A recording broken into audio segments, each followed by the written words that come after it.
فجر کے بعد کون سے کام کریں؟ فجر کے بعد ایک مسلمان کی کیا روٹین ہونی چاہیے؟ اس پر روشنی ڈالیں ابو حنین کراچی سے۔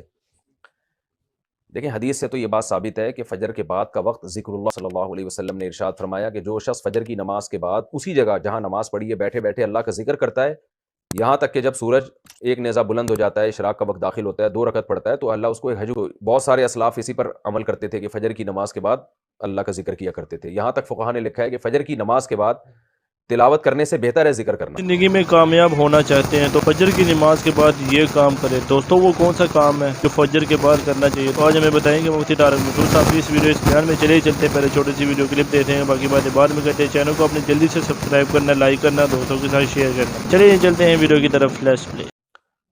فجر کے بعد کون سے کام کریں؟ فجر کے بعد ایک مسلمان کی کیا روٹین ہونی چاہیے؟ اس پر روشنی ڈالیں ابو حنین کراچی سے۔ دیکھیں حدیث سے تو یہ بات ثابت ہے کہ فجر کے بعد کا وقت ذکر اللہ کا وقت ہے۔ آپ صلی اللہ علیہ وسلم نے ارشاد فرمایا کہ جو شخص فجر کی نماز کے بعد اسی جگہ جہاں نماز پڑھی ہے بیٹھے بیٹھے اللہ کا ذکر کرتا ہے یہاں تک کہ جب سورج ایک نیزہ بلند ہو جاتا ہے، اشراق کا وقت داخل ہوتا ہے، 2 رکعت پڑھتا ہے تو اللہ اس کو ایک حج عمرے کا ثواب عطا فرماتے ہیں۔ تو بہت سارے اسلاف اسی پر عمل کرتے تھے کہ فجر کی نماز کے بعد اللہ کا ذکر کیا کرتے تھے، یہاں تک فقہا نے لکھا ہے کہ فجر کی نماز کے بعد تلاوت کرنے سے بہتر ہے ذکر کرنا۔ تو اگر کوئی اس طرح تسبیحات نہ کر سکے تو پھر تلاوت کر لے، کیونکہ بہرحال تلاوت بھی ایک طرح کا اللہ کا ذکر ہی ہے۔ تو یہ وقت جو ہے نا ذکر اذکار کا وقت ہے، سب سے بہتر ہے ذکر کرے، وہ نہیں تو پھر تلاوت کرے۔ تو لیکن واجب کچھ بھی نہیں ہے اس میں، تو اگر آپ فجر سے پہلے کر لیں ذکر، فجر سے پہلے کر لیں تلاوت تو بھی جائز ہے۔ تو شریعت میں آپ کو اس کا اختیار دیا ہے، لیکن فجر کے بعد سونا فوراً یہ بہرحال شریعت میں ناجائز حرام نہ بھی ہو لیکن ناپسندیدہ ہے، بہت سارے اسلاف سے اس کی کراہت منقول ہے۔ تو اگر کوئی مجبور ہو تو ایک الگ بات ہے، جیسے کسی کو رات کو نیند ہی نہ آئی ہو اور اس نے صبح 8 بجے کہیں جانا ہے، اب وہ اگر فجر کے بعد نہیں سوئے گا تو وہ آگے نیند پوری نہیں ہوگی، مسائل کھڑے ہوں گے، تو وہ الگ بات ہے، وہ سو جائے۔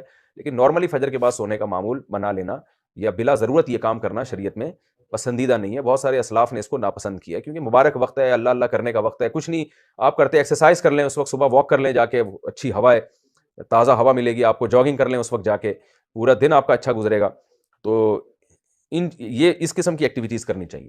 اور دوسری بات نبی صلی اللہ علیہ وسلم نے فرمایا بورک لامتی فی بکورہا، اللہ تعالیٰ نے میری امت کے کاموں میں برکت رکھی ہے صبح کے وقتوں میں۔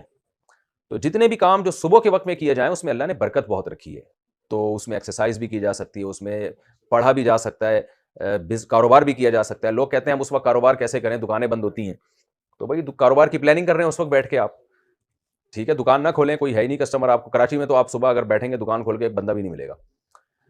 لیکن ہمارے ایک دوست نے ایسا کیا، دوست تو نہیں جاننے والے تھے، انہوں نے کیا کیا، انہوں نے کہا کہ میں فجر کے بعد دکان کھولوں گا، تو اعلان کر دیا کہ جو کسٹمر فجر کے بعد آئے گا خصوصی ڈسکاؤنٹ ہوگا ان کے ساتھ۔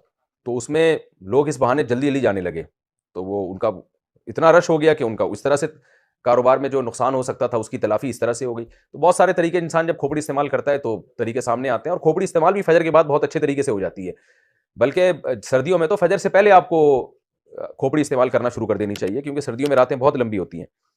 تو یہ وقت جو ہے نا انسان کا دماغ بہت فریش ہوتا ہے اور اس وقت بہت اچھا سوچ سکتا ہے، پلاننگ بہت اچھی کر سکتا ہے۔